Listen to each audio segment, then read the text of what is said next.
All right, we're going to get started here in about 1 minute. Actually, we're going to get started right now. Committee members, please make your way to the dais. All right. We're going to call this meeting to order. It is January 21st at 5 o'clock. Welcome to the Land Use and Zoning Committee. So, with that, we will start with introductions to my left. I think we'll wait. Okay. Rory Diamond, District 13, The Beaches, and George, as I'm letting you get ready here. Councilman Reginald Gaffney Jr., District 8. Joe Carlucci, District 5. Raul Areas, District 11. Terrence Freeman at large, Group 1. Randy White, District 12. Dylan Rangel with the Office of General Counsel. Susan Kelly, Planning Department. Aaron Abney, Planning Department. Casey Cox, Planning Department. All right. Thank you for all those introductions. We have one other introduction, Miss Sarah, right over here to my left. Go ahead and stand up. You're our page. She's our page tonight. 9th grade at River City Science Academy. We had a good talk. She's got some big plans in her future, and we look forward to hopefully seeing those come to fruition. So with that, we will go ahead and start on agenda item number 1, 2025. 487 is deferred. Item number 2, what's that? Yeah, who's got the cards? I got it. Okay. Don't worry. Perfect. 2025-488 is deferred. Item number 3, 2025-630. Let's open the public hearing. No speaker cards. We'll continue this public hearing until 2/3/26. Item number 4, 2025-724. Let's open the public hearing. No speaker cards. We'll continue this public hearing until 4/7/26. Item number 5, 2025-828. Council members, please declare any ex parte communication you have at this time. Councilman Gaffney, you're recognized. Thank you to the chair. I rise to declare ex parte. I met with the applicant in my office. I can't recall a date, but I make sure everything get filed with legislative services. Thank you. All right. With that, we'll go ahead and open the public hearing. Get a staff report. Thank you. This is conventional rezoning ordinance 2025-828, seeking to rezone approximately 2.47 acres from CCG1 to CCG2 in order to allow for the use of a rental car business due to its close proximity to the Jacksonville International Airport. The subject property is located on the north side of Airport Road, which is a minor arterial roadway with access from that service road. The north side of Airport Road is primarily CCG1, but a parcel to the west was rezoned back in 2020 to CCG2 in order to allow for RV storage and a maintenance facility. Other developments along this roadway include personal warehousing, airport parking lots, and hotels. The proposed rezoning will be consistent and compatible with the surrounding development pattern. The existing land use is CGC. We find the rezoning meets all the criteria as evaluated within the staff report, so we forward a recommendation of approval. The application was heard by Planning Commission on January 8th, where there were no speakers in opposition and little discussion, and they voted unanimously for approval. Okay. With that, we'll go ahead and bring back to committee. Do we have any speaker cards? All right, no speaker cards. We'll go ahead and close the public hearing and move the bill. Motion is second on the bill. No discussion. Open the ballot. Record your vote.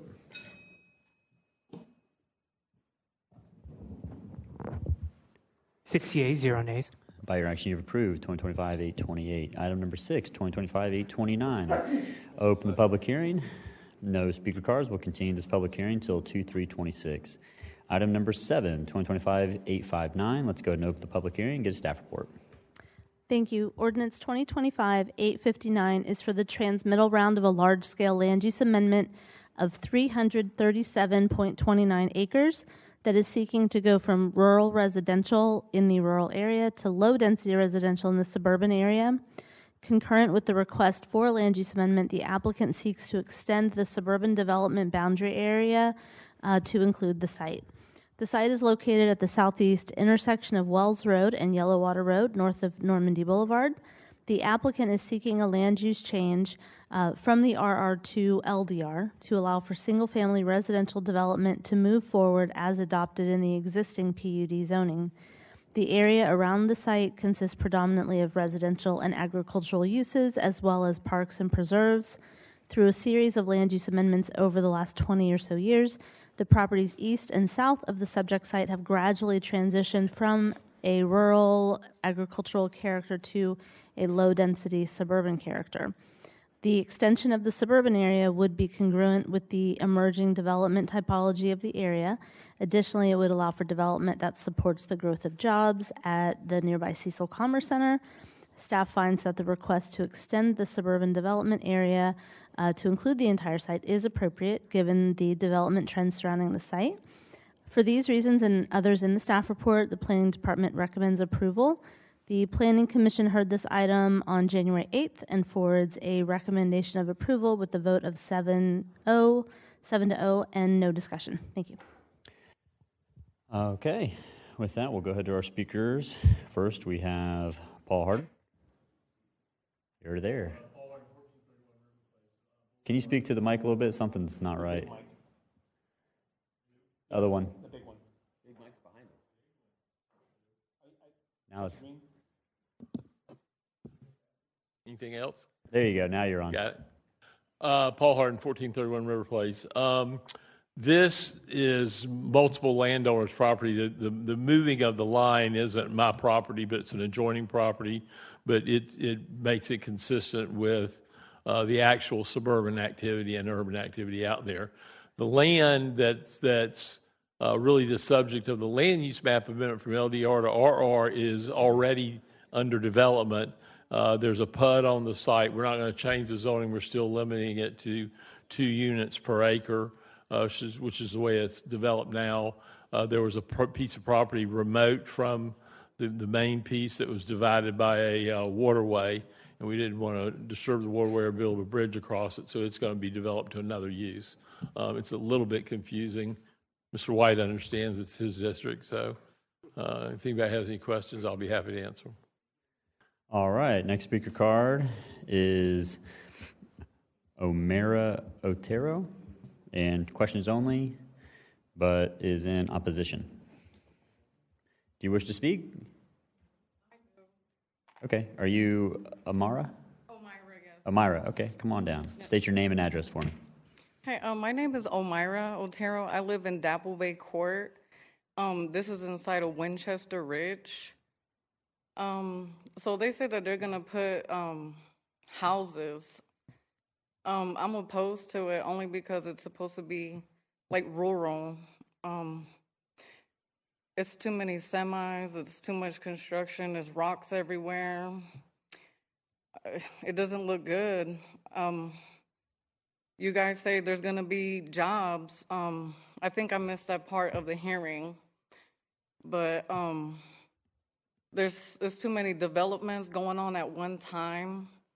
It's one that's active right behind my property, and it's taken away a lot of like the land use, like agriculture. I thought it was for agricultural use. I basically bought a house because it just looked like a nice land, you know, to raise a family, but it's too much going on. Like a lot of debris, trash, too much construction, traffic, people got to go to work. I don't know if this is the last meeting, but nobody's here to say anything because everyone's at work or stuck in that traffic trying to get through, but there's so many semis, you know, coming in and out. Hopefully y'all can not put them houses here, too many housing, and maybe sell the land to people who actually want to use it for agricultural use. It's plenty of work to do back there to save the fields and all that, but it's too much traffic. It looks like a city, not suburban, rural, not at all. I don't know if you have any questions to ask me. So during this time, this is just our time to listen and hear kind of the evidence brought forward by the applicant and the community. So if we have any questions, that'll be in the next portion of the hearing. Okay, hopefully y'all hear me. I don't have anyone to come because everyone's at work. I took off to be here because I'm just worried about that neighborhood. It's a lot of It's too much going on at night. You can hear all the traffic. That's all I have to say. Thank you. Okay. Thank you. So we have no other speaker cards, so we'll go ahead and close the public hearing and bring it back to committee. All right, we have a motion and a second on the bill. Let me just check, make sure. Okay, we have no speakers in the queue. Let's open the ballot, record your vote. 6 yeas, 0 nays. By your action, you've approved 2025-859. Item number 8, 2025-860. Council members, please declare any ex parte communication you have at this time. Seeing none, let's open the public hearing and get a staff report.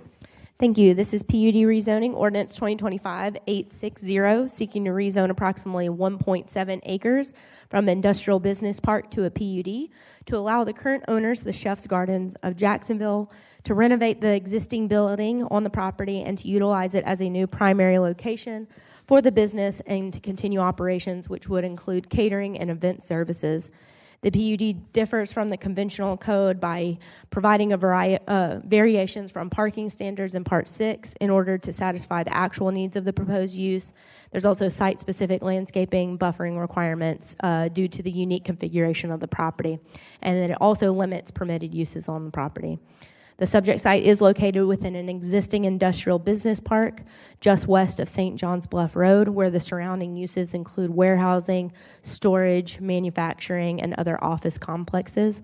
Staff has reviewed the request and finds that the proposed rezoning is consistent with the comp plan with the existing land use category of business park, and we find it furthers the goals and objectives of the comp plan. So because of these reasons and those in the staff report, we forward a recommendation of approval. Application was heard by Planning Commission on January 8th, where there were no speakers in opposition and little discussion, and they voted unanimously for approval. Okay. Thank you so much for that. Before we go to the first speaker card, I'm going to go to Councilmember Freeman for ex parte. Thank you, Mr. Chair. I'd like to declare an ex parte. I spoke with the applicant, Hayden Phillips, I believe on the 21st, and he shared with me the details of the rezoning. This has been sent to Legislative Services. Thank you. All right. Thank you so much. And we'll go to one speaker card, Mr. Hayden Phillips. Thank you, Mr. Chair. Hayden Phillips, 1301 River Place Boulevard.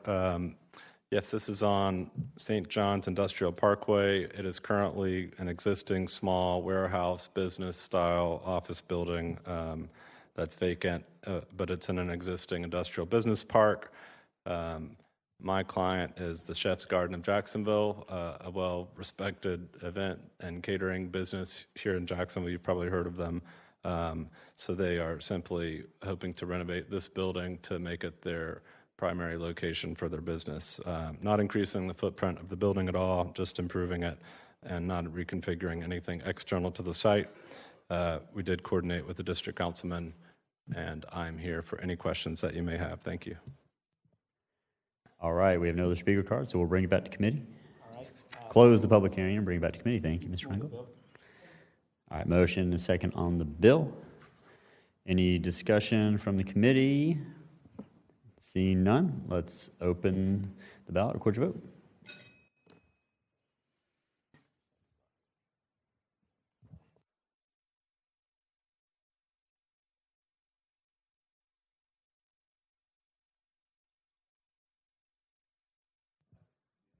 He's debating whether this is the best use. 7 yeas, 0 nays. All right, by your action, you've approved 2025-860. Item number 9, 2025-861. Council members, please declare any ex parte communication you have at this time. Seeing none, let's open the public hearing and get a staff report. Thank you. This is PUD rezoning ordinance 2025-0861, seeking to rezone approximately 5.14 acres from CCG2 to a PUD to develop the site for a private automobile and vehicle garage condominium. The subject property is located along Phillips Highway, which is an FDOT principal arterial roadway. Staff has reviewed the request and finds that the proposed rezoning is consistent with the comp plan with the existing land use category of CGC, and we find it furthers the goals and objectives of the comp plan and meets the internal and external criteria. This is a heavily commercialized corridor where the surrounding uses include warehousing and storage, office parks, and multifamily residential. The proposed rezoning will be consistent and compatible with the surrounding development pattern along this major roadway. So we forward a recommendation of approval. The one condition in the staff report has been addressed with a revised Exhibit 3 and Exhibit 4 that you've been given a copy of. So with those revised exhibits, the condition that's listed in the agenda is no longer needed.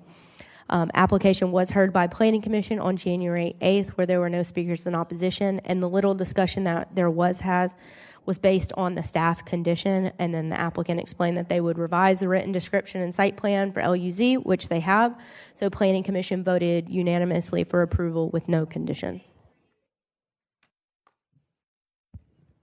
All right. Thank you for that. We'll go to the speaker card. We have one, Mr. Paul Harden. Mr. Chairman, I'm sorry. I didn't understand whether we amended it to add my amended written description, but that's the only thing I want to make sure that that's done. Okay, Mr. Reingold. Yeah, so through the chair to Mr. Harden, so when I hear an amendment being moved by the committee, I'm assuming that amendment will be the January 13th site plan and the January 13th written description, and it'll eliminate the need for the condition. All right, thank you. Thank you, Mr. Chairman. Okay. With that, we'll close the public hearing and bring back to committee for the amendment. Move the amendment. All right, motion and second on the amendment. Mr. Reingold, do you want to re-explain the amendment for the record? Sure. For the record, the amendment is to adopt a revised site plan dated January 13th, 2026, and adopt a revised written description dated January 13th, 2026. You have a copy of those in front of you, and with that, I turn it back over to the chair. All right, we have a motion and second on the amendment. All in favor of the amendment signify by saying aye. Aye. Any opposed? The amendment carries. Move the bill as amended with a condition. There's no condition, correct? It's just the amendment. Okay. With the revised, okay, got it. Motion second on the bill as amended. No speakers in the queue. Open the ballot. Record your vote.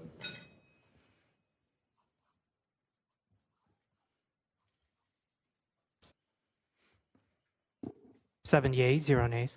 By your action, you've approved 2025-861. Wait, was that in my district? No, I'm just... No, let's reconsider. All right. Item number 10, 2025-862. Council members, please declare any ex parte communication you have at this time. Seeing none, let's open the public hearing and get a staff report. Thank you. This is conventional rezoning ordinance 2025-0862, seeking to rezone approximately 0.35 acres from commercial office to residential office.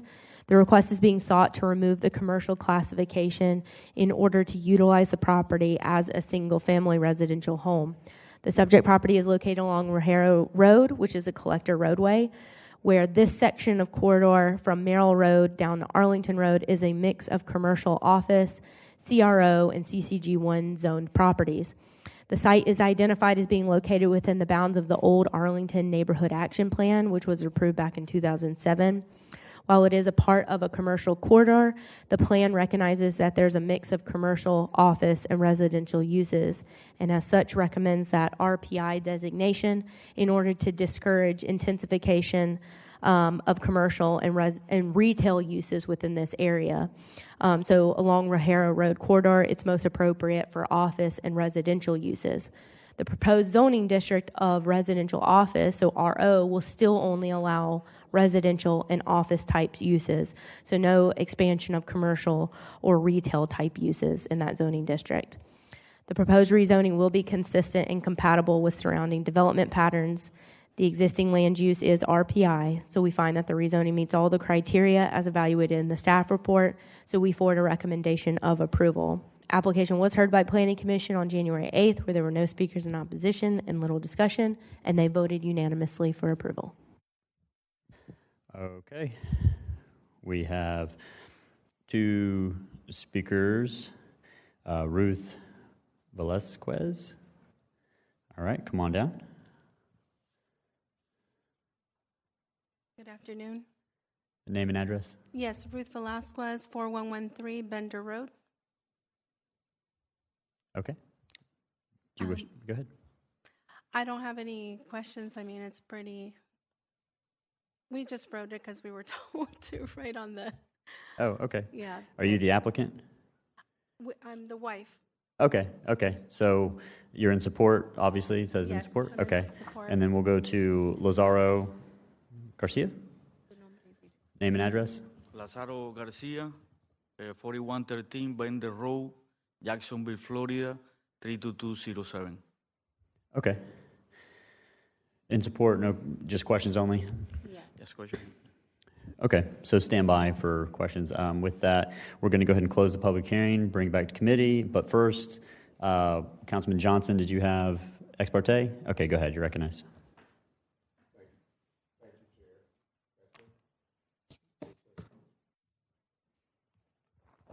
Testing. There we go. Thank you, Chair. Steve, we got some issues. Mr. Chair, I rise to declare ex parte.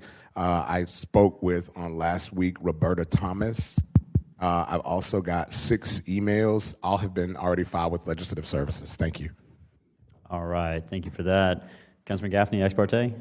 Okay, go ahead. Yep, thank you through the chair. I would also like to declare ex parte. My office received 4 emails in opposition of this legislation. I make sure everything get filed with Legislative Services. Thank you. All right, Councilman Arias, is this ex parte or is this questions on the zoning? It's both. I'll do ex parte first. I'd like to declare ex parte. I received numerous emails in opposition, and it's currently being filed as we speak. Thank you. Okay, Councilmember White, you're recognized.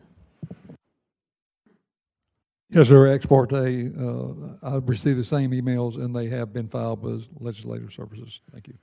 Okay, that clears up all the ex parte. So we are back on the bill. Did we moved it? Not yet? Oh, we just closed the public hearing. Okay, so now we're just going to have discussion. Councilmember Arias, you're recognized. Okay, motion and second on the bill. Councilmember Arias, you're recognized. All right, thank you, Chair. Have you individuals, have you guys have a conversation with Councilmember Amaro regarding this rezoning? Because as we just stated, we've received several emails in opposition, and I just want to make sure that the council member and yourself have had conversations. We have not had conversations, and I did receive a phone call from Ms. Roberta. She stated that she was going to contact everyone and complain. But no, we have not talked to anybody. Okay. I really encourage you all to make an attempt to reach out to the district council member who represents, I don't know if you all live there or not, but because this rezoning is in his district, definitely would like to hear from him on his thoughts on this part. So, especially because there's opposition primarily on that part. Thank you, Chair. So how do we find this person? My office will connect with you right now. That way we can give you the ECA's phone number for Joe Johnson and email. That way you can reach out to Joe Johnson or Ken Amaro. Evan Herzberg is right there. He's actually going to meet you in the green room. That way you could get their information. Chair, I don't know what you'd like to do moving forward with this, but I think it's prudent that we work with the council member first on this. Okay. Can I say something? And when I spoke with Ms. Roberta, she called me and questioned what we were doing, and basically I told her what was announced. We were taking the commercial usage to residential, and she wanted more information. I said, I don't have more information to give you. That's all we want to do. And she stated that she lives already in front of apartments, and I said, well, then how does that affect you? I just want to use residential use. So I don't understand why there's a delay. Like, I don't. Okay, so yeah, I think this is, for what Councilmember Arias was saying, I think it's less about that one person and more about the councilman for this district, Mr. Ken Amaro, who we'll put you in touch with. Just making sure that he's getting all his questions answered and whatnot. So typically, when anyone comes in for a rezoning, we always ask, have you reached out to the district council member, because it's kind of their purview. And generally, when that answer is no, we defer the bill and say, all right, well, we're just going to pause it, and it'll just be a 2-week wait until you can get in touch with Mr. Amaro. He'll meet with you, and then we'll bring it back here, and everything will be pretty much all clear. Now, for some of the comments that you were making, those are the type of comments that generally we want to hear you make in the public hearing. So when you come back in 2 weeks, when you fill out the public speaker cards, that's sort of what we want to hear. You know, we want to hear your arguments why this should be approved. So that's your time to tell us. So with that, y'all can have a seat. Mr. Freeman, did you want to? Okay, you're recognized. Thank you, Mr. Chair, and through the chair to Ms. Garcia. One, thank you all for coming forward, and I'll just say that you all are examples of the reason why I came into this space of policymaking, because you're asking the right questions. How do I get in touch with my council member? I would like to think that at some point throughout this process, when you're dealing with the city, they would encourage you as well. And I know that's not their job to do it, but they know that we're going to ask that question, and you didn't know we're going to ask it. The thing is, time is money, right? So the longer it takes you to do your development, the more costs are increased. The next thing is most folks are able to hire consultants to help them walk through this process, but not everyone is able. And I think that for those who are not able to or willing to, that this process shouldn't be more cumbersome because of that. So I love what they're saying here because they are giving you a reprieve, and I do appreciate that. But his office and Councilmember Arce has said that he's volunteered to help lean in with their office so that we can make sure in 2 weeks you're able to move forward with either an up or down, however this body decides to vote. Thank you. Thank you. All right. So, Mr. Rangel, do we just need to defer this, or is it an open continue type of thing? So I would recommend that you reopen the public hearing, continue the public hearing till February 3rd, and then defer the action. As you are the chair, you have the authority to do that. Okay, so we'll reopen the public hearing. We'll continue the public hearing until 2/3/26, and that's that. So we're moving on to item 11. Item number 2025-863. Council members, please declare any ex parte communication you have at this time. Anybody? Seeing none? You got one? 2025-863. Okay, go ahead. Mr. Freeman, you're recognized. Thank you, Mr. Chair. I'll catch up with the flow. I would like to declare ex parte. I spoke with the applicant, Mr. Herzberg, in my office, and I'm trying to see the exact dates. I can't. Oh, here it is, on the 13th.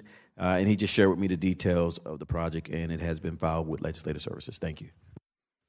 All right. No other speakers. Let's open the public hearing and get a staff report.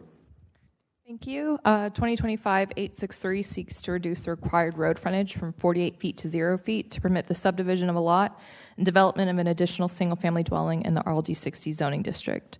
There's currently a single-family house on the property built in 1960. The applicant intends to subdivide the property and build a second single-family home on the western portion of the lot directly behind the existing house. There's an unobstructed area on the south side of the existing dwelling, approximately 12 feet in width and abutting Sioux Lane that will be used as a driveway to the rear of the parcel for the second dwelling. While this access easement is only 12 feet in width, it does run adjacent to Sioux Lane, which is an unapproved private road, which will be used for accessibility for emergency services. Staff finds the request consistent with the comprehensive plan and compatible with the surrounding area and forwards a recommendation of approval.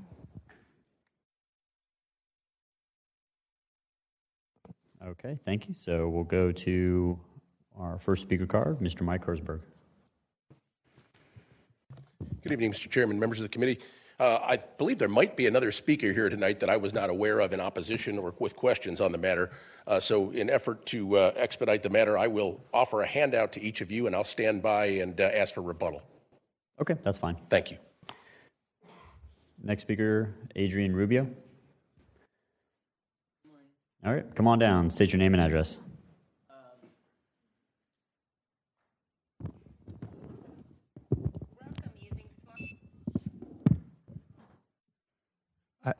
As they're getting set up there, I do want to make one note, and I had this conversation with Mr. Herzberg earlier today. This is not going to catch him off guard.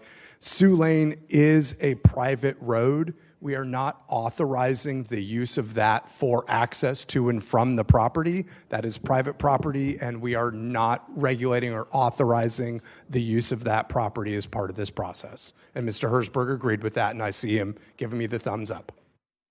I was confused. I thought he needed to talk to him again. That's why I backed up. Okay, thank you. Well, good morning. My name is Adrian Rubio, and I live right down the road from there. I'm here. Well, I guess I shouldn't have said my name is Adrian Rubio, because when I came in, they said the crazy guy's here at the front. I was called the crazy guy. So I guess I'm the crazy guy, not Mr. Rubio, the security guard. Hey, the crazy guy's here. And all I've asked for is the same respect as any American citizen. But I have problems. I have a disability, I guess you call it. And it takes me a little longer to talk about things.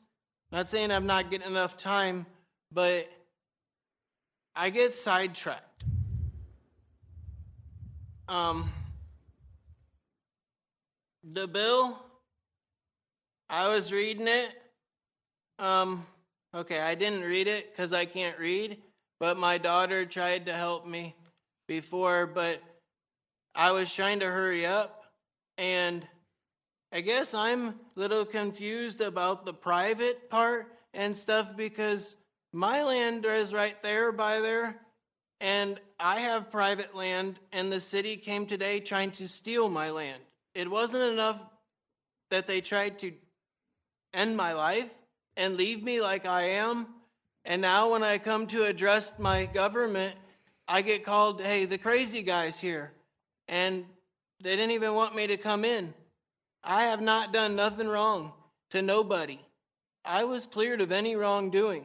I've asked for the same rights as any other American. And I don't understand why I'm treated worse than a terrorist. Mr. Rubio, you need to speak to the bill. This is a public hearing. I'm sorry. Thought I was. So the bill, the private part, maybe it might be easier if I could talk to somebody else that might know, because I don't want to not say something and then I don't know the words. I'm looking for the words, but I don't want to say something off topic then, and then to get not yelled at, but to get told that I'm not trying to.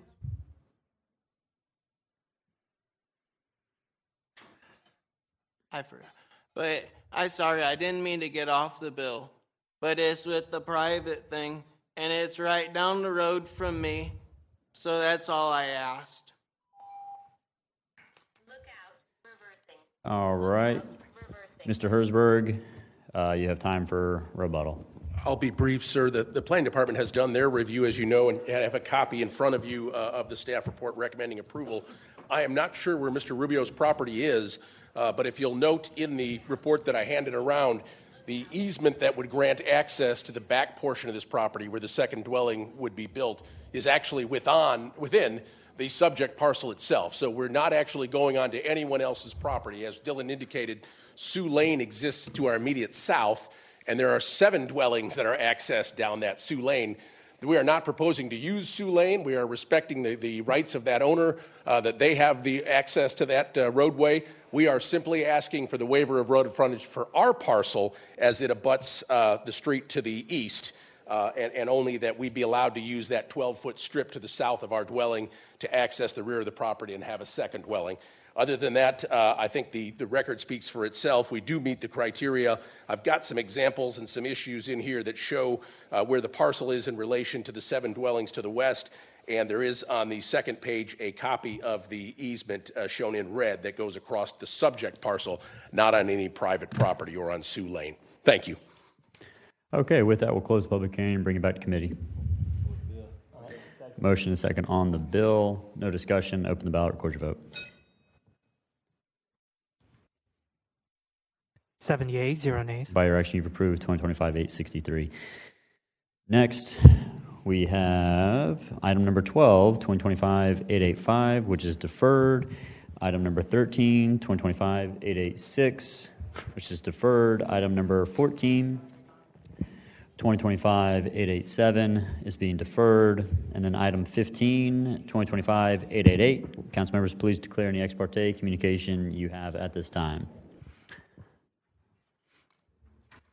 right, seeing none, we'll open the public hearing. Get us to 888. All right. Councilmember Freeman, you're recognized. Thank you, Mr. Chairman. My ECA is on it today. She's got it. I know. Like fastened to the page, so I'm good here. We're So all left out this time. I would like to declare ex parte. I did meet, I have a phone call with Mr. Cockrell on a Friday afternoon. Wrong bill. Wrong one. You That's said okay. 88? Okay. 888. Oh, I'm so sorry. I'm ahead of the curve. You want me to keep going or you want me to just wait? We'll wait. Okay, so let's open the public hearing and get a staff report. Thank you. 2025-888 seeks a zoning exception to allow for an establishment or facility which includes the retail sale and service of all alcoholic beverages, including liquor, beer, and wine for on-premise consumption in the CCG2 zoning district. The proposed use involves a grocery store, butcher shop, and chef's table concept known as the Creative Cook that will serve all alcoholic beverages for on-premise consumption. The 0.46-acre subject site is located at the southwest intersection of Fairway Villas Drive and Mayport Road and was previously used as Terry's Country Store. Staff finds the proposed use to be consistent with the surrounding area, as Mayport Road is a commercial corridor. North of the subject site is Captain Odie's, a bar serving full liquor, and Wild Whiskey, which is a liquor store. For these reasons and those in the staff report, we forward a recommendation of approval. All right. With that, you do have ex parte? Okay, go ahead. Councilmember Diamond, you're recognized. Thank you, Mr. Chair. I do have ex parte on this one. One, I need to declare that I spoke with the applicant about 2 weeks ago on this, and I'll file that with Legislative Services. I also spoke with Zach Miller, who was going to be hired by opponents to this, but was not. But we spoke about this matter, and so both are declarable, and I'll get both done. Thanks. All right, Ms. Trimmer, we don't have a card for you, so I'm sure I'll you. make sure that's rectified. Yeah, I'm sure before I you sit down. know the process, but This is what happens when I'm unsupervised. Mike left on Thursday. your card filler outer left. I sincerely apologize. All good. Okay, go ahead. Cindy Trimmer, 1 Independent Drive, Suite 1200, on behalf of the applicant. So as Casey mentioned, this site was the home of Terry's Country Store for 50 years. The owner passed in 2023. It's been vacant since then. The new owners are trying to bring back that local boutique grocer store, this time with a twist of also having a butcher and a tasting room. The owners are chefs that have a background in culinary, and they want to be able to host events, hence the need for the license and the exception. We did have folks that had reached out to us and wanted clarification of what was being done and what the use was. After we'd explained it to them, I hadn't heard any other concerns. If there is anybody else, happy to meet with them. But it's really just trying to carry on the tradition of the grocer that had been there historically, and we would be grateful for your support. All right. We have no other speaker cards, so we'll close the public hearing and bring it back to committee. Motion and a second on the bill. Councilmember Arias, followed by Councilmember Diamond. Go ahead. You're recognized, Councilmember Arias. Thank you, Chair. I actually, this brings back memories. In 2005, when I got to Jackson with the Navy, and 2007 is when I opened up the restaurant in Mayport, right next to Terry's store. I was literally right next door. So I would go every day to buy my gallon of milk, to buy my bags of ice here. So having a neighborhood store like that was essential, and I think it still is essential for Mayport. So I love to see this, and I love to see that it's being, ignited in a different way now too, not just a store, but also like I said, a butcher's shop and I guess a tasting room and all that. So I'm excited for this. So yeah, thank you for bringing this up. All right, Councilmember Diamond, you're recognized. Thank you, Mr. Chair. It's so strange to see my name as like the district council person on any of these things. But just for my colleagues' benefit, I have no problem with this. The Mayport corridor is developing. This is another just piece of the development. The only opposition I heard to this is people in liquor stores that are nearby and they don't want the competition. And that's not a good reason in my book. So I'm a yes. Thanks. All right. No other speakers in the queue. Ms. Trimmer, what kind of a butcher shop is this? Too soon? A very traditional one. Too soon? I was literally going to ask. I was like, I've had too much. Too soon? Yeah. Okay, cool. Traditional butcher shop. Got it. Okay. Well, since that's the case, I feel comfortable. All right. I think so. All right. We have no other speakers in the queue. We have a motion, a second on the bill. Open the ballot, record your vote.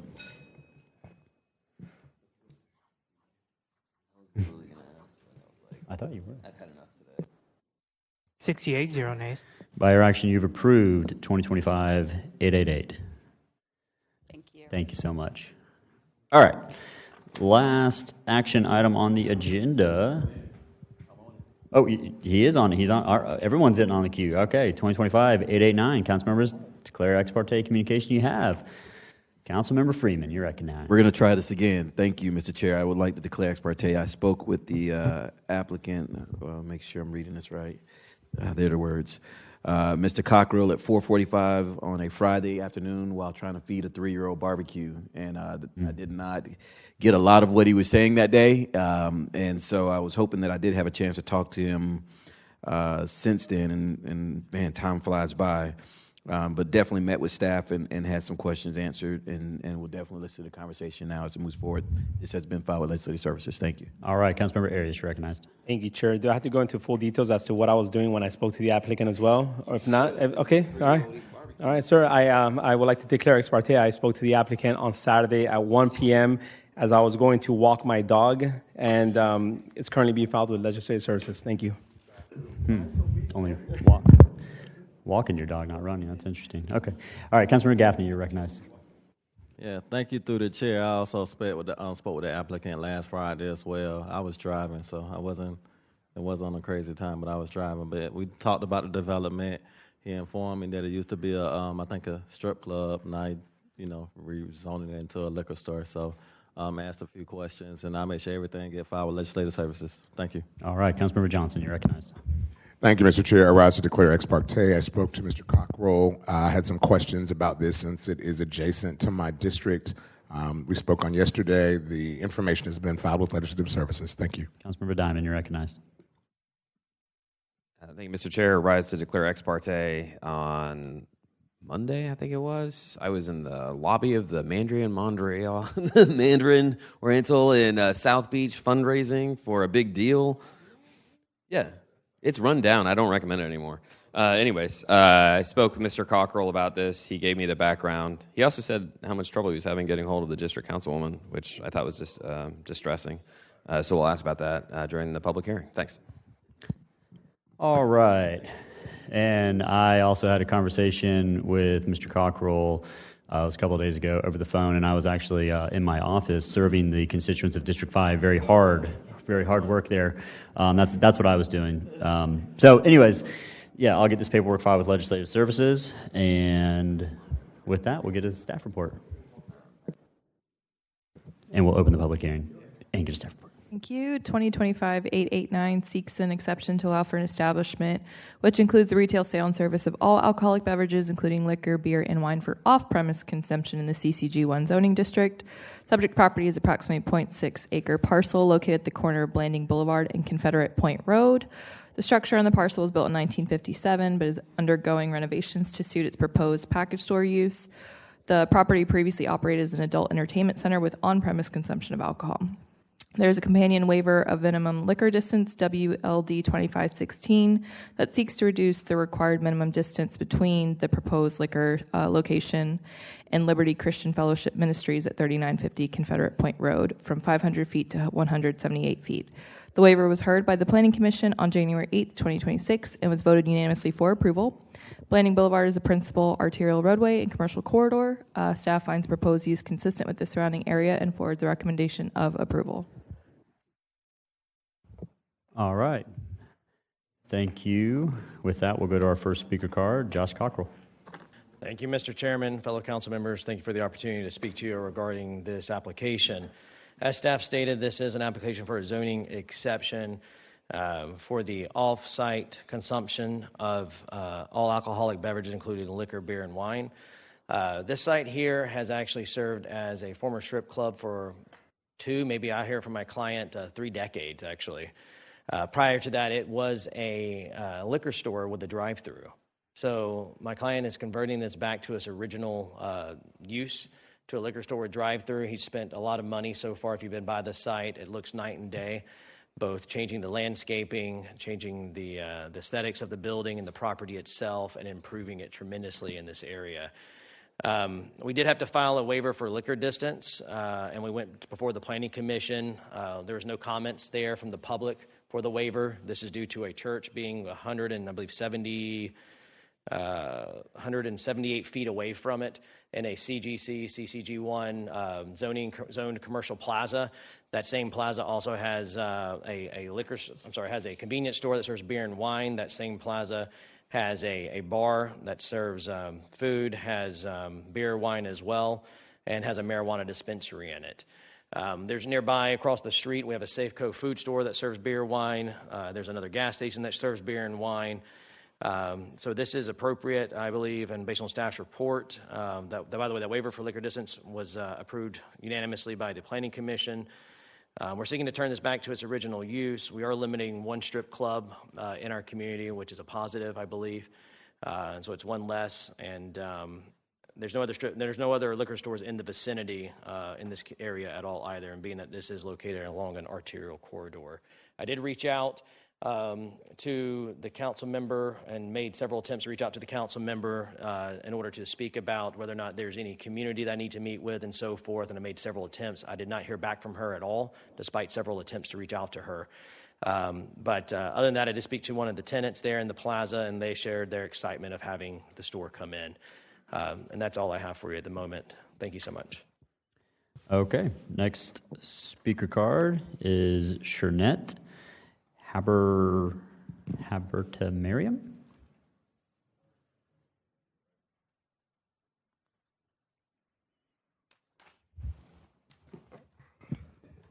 Hello, honorable members of the Jacksonville City Council, fellow resident and staff.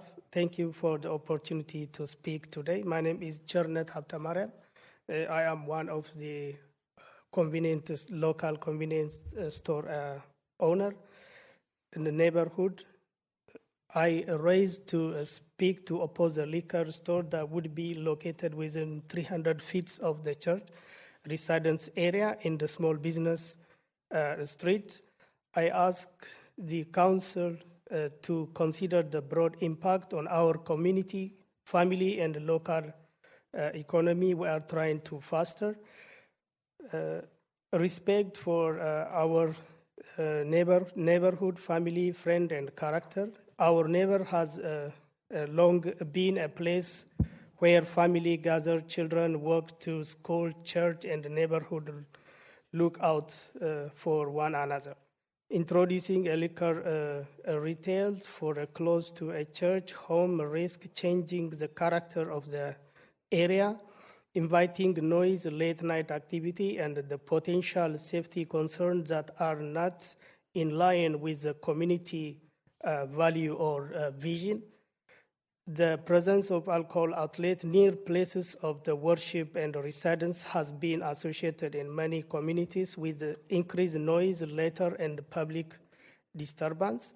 The impact on local owner convenience store and the nearby gas station. I own one local convenience store, and there is a nearby gas station that serves essentially everything I need. While this business supports the community, a near liquor store could divert customers away from the threatened viability and reduce the incentive for the small diverse business to invest locally. A liquor store near those small anchor may disproportionately affect pedestrian traffic patterns and complicate the climate that currently support family-owned shops and entries. Public safety and healthy consideration proximity of liquor sales to school, church, park, and residence has been associated in some communities with increased alcohol-related incident, loitering, and concern about underage access. While we respect the rights of adults to responsibly purchase alcohol, we ask the council to weigh the potential public safety implication for our street curbside activity and the overall quality of life. Okay, thank you so much. We have no other speaker cards, so we're going to go ahead and close the public hearing and bring it back to committee. All right, motion and second on the bill. Councilmember Johnson, you're recognized. Thank you, sir. You can have a seat. Thank you. Actually, I had a question for him, ma'am. Oh, okay. Mr. Chair. Sir, You said, what does, and forgive me, I wanted to make sure I understood through the chair, what does your business sell? My is convenience store. Convenience store? Yes, convenience store. Do you sell liquor? Yeah, I'm one of the owner of the convenience store. Correct. I just want to make sure, do you sell liquor? No liquor. You do not. So there's really no conflict there, right? That's convenience store, yes. Convenience. Okay, so not liquor. Thank you. I appreciate it. But you don't sell liquor, and this store sells liquor. That was my question. And Mr. Chair, one more. Mr. Cockrell, please. This store is going to be a drive-through, from what I understand, as well? Yes, through the chair to Councilmember Johnson. This does have a drive-through. It originally had a drive-through many decades ago, so they're putting the drive-through back in it. Yes. So the pedestrian, because I was trying to take notes here, the pedestrian walking component really doesn't have bearing here, since the majority of the traffic that this applicant is planning for is going to be drive-through traffic? There's going to be both parking and there's going to be some drive-through. We had to submit, per this exception, a site plan and work with the staff, planning staff, regarding how the flow of traffic is going to work, coming into the entrance off Blanding Boulevard, turning through around the building, and exiting onto Confederate Point to be back at the light again. How long has this previous establishment that was there, how long was it closed between the time of that and this Less reopening? than a year and a half, maybe 2 years. 18 months? Okay. Yes, sir. Thank you, Mr. Chair. Okay. Let's see. Okay, we have one other speaker in the queue. Councilmember Arias, you're recognized. Thank you, Chair. Mr. Cockrell. So I'm looking at the Google Maps. The strip club that you talk about, it looks like it's closed right now. Correct. Currently. Yes, sir. It's still owned by the same person. If this doesn't pass, does that person intend to reopen the strip club? I mean, it's a building, so what would happen to that building? So, and I'll turn to planning staff, if I may, Councilmember Arias. My understanding is because the strip club itself, which had an exception for liquor to be consumed on premise, because it's been closed, and I'll turn to Council, Mr. Reingold. My understanding is because it's been closed longer than 6 months, if I'm not mistaken, they'd have to reapply for that exception again. They can still become a strip club otherwise, because it's allowed use. Adult entertainment is allowed use in CCG1. Obviously, our strip clubs don't do well in adult entertainment without selling alcohol for or all alcohol on-site consumption. So I'm trying to understand. Is there a Mr. Reingold? Through the chair to Mr. Cockrell and also to the council member. My understanding, it's been a while since I've dove into this, but I will certainly defer to the planning department as well. My understanding is that CCG1 does not allow for adult entertainment uses. CCG2 allows for them by right, but they are not permitted in either by exception or by right in CCG1. But planning staff, please correct me if I'm wrong. To the chair, dancing entertainment establishments not serving alcohol are allowed by dancing entertainment. Yes. But not through the chair, but not adult entertainment. No. Dancing entertainment. Are they, through the chair, are they any different? Because we can call them bikini bars all day long. Through the chair to the applicant and to the LUZ committee. So my recollection, and please planning department staff go back through the definitions, there are dancing entertainment establishments that exist in the zoning code. Those are places that have people who dance but have clothes on.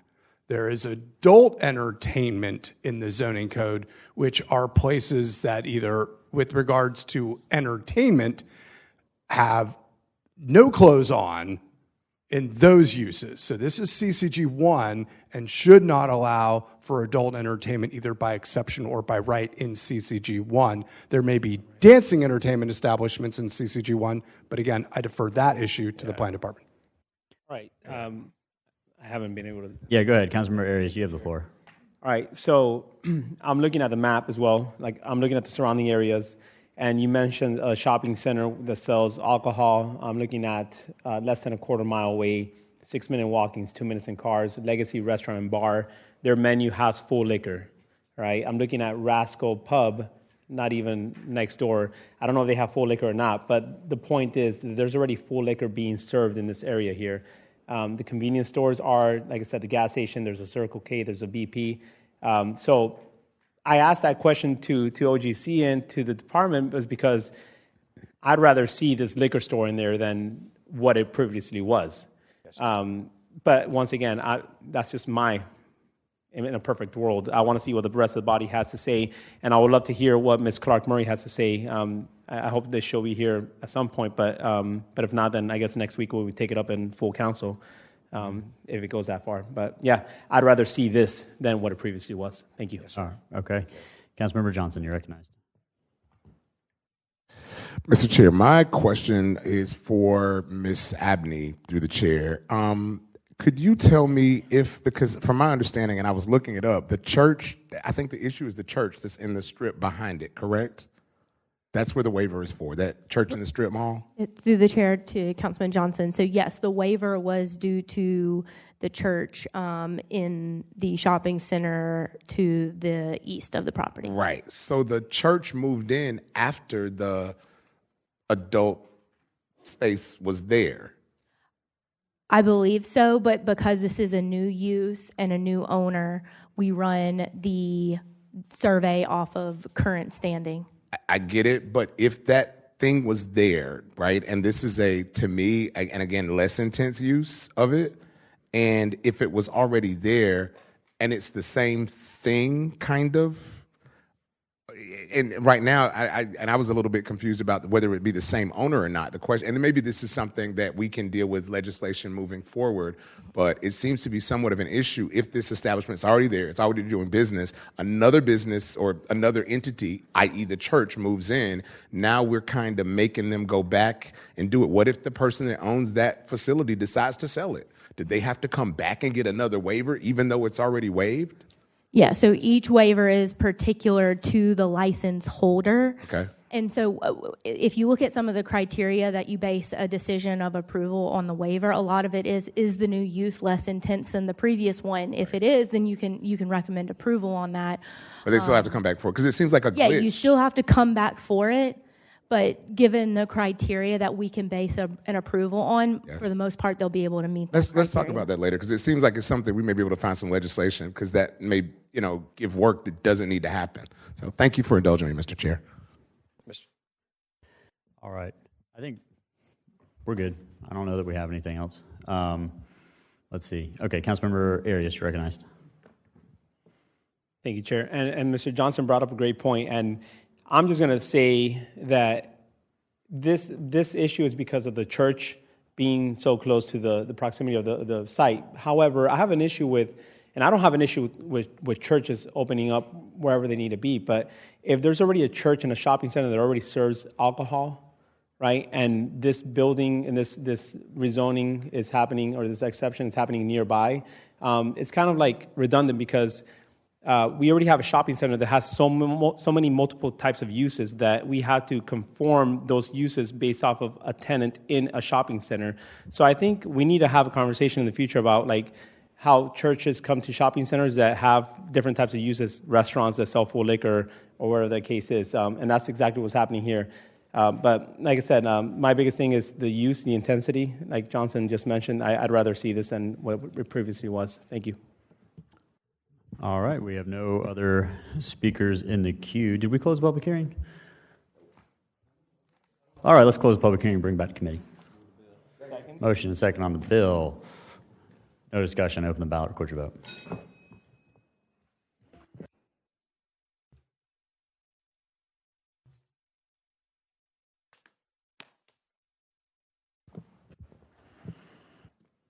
Five yeas, 0 nays. By your action, you've approved 2025-889.